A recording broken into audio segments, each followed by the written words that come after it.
Hello everybody, we're going to go ahead and begin the broadcast.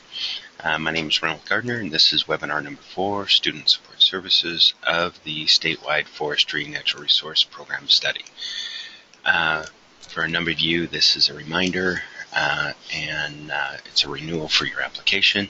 Others, this is new to you, and this is going to be one of our shorter webinars because it's rather straightforward. And so let's go ahead and jump into our conversation. Long-term goal of this is that all programs are going to be synced through the year 2020.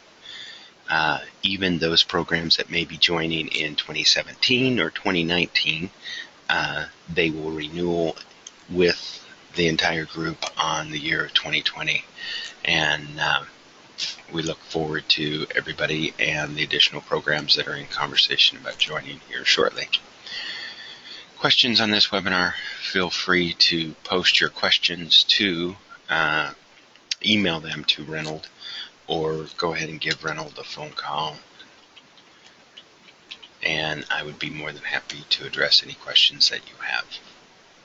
Also, the archives for this webinar are posted at the ODE website, and we're going to come back and look at this a little bit here shortly. But at the ODE website, you can watch the videos and even download the respective forms that you need.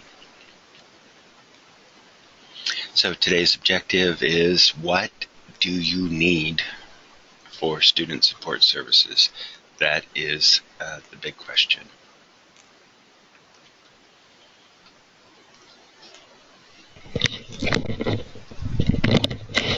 So student support services in the program of study, we don't want you generating a lot of documents respective of what you think ODE wants.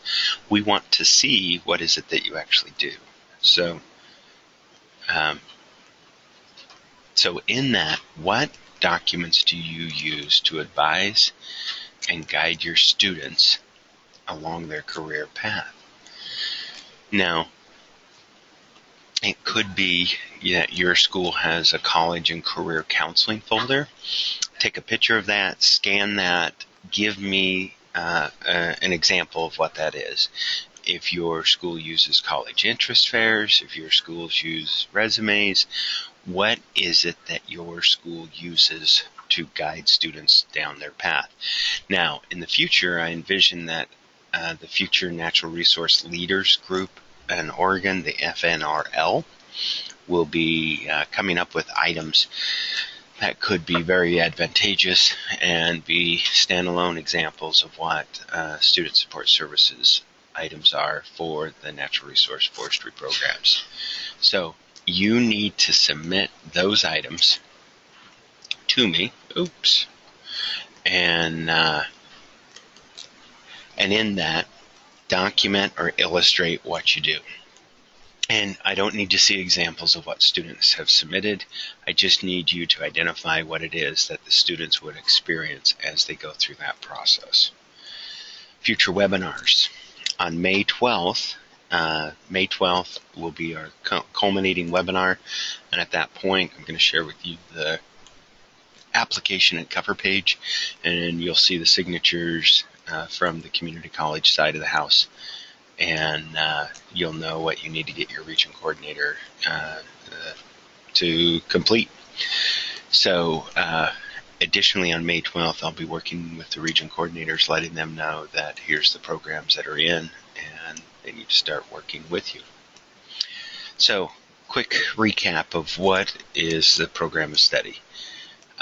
In the program of study, we have standards and content, alignment, articulation, accountability and assessment, student support services, and professional development. Each of these are items that you're building your program towards. Now, over here on the statewide program of study, if you remember, element number 1 is standards and content. Under standards and content, you have the course descriptions of your program, and you also have your academic standards or your content standard crosswalk. So, I didn't want to go there yet. And then under alignment and articulation, alignment and articulation is your roadmap visual. And on the website, there are several examples of roadmaps and visuals that you could use for your program. And again, we want you to document what you use. Don't generate a bunch of documents. And then under the technical skill assessment within this webinar, in the application box, you identify what assessment tool you are using, and we'll go from there. So, as we draw this to a close, if you have any questions, give me a call. Student Support Services is what tools you are using to guide students onto their next track. If you have any questions, feel free to give me a call, and I'll look forward to providing any support, any help that you might need, and thank you for your time.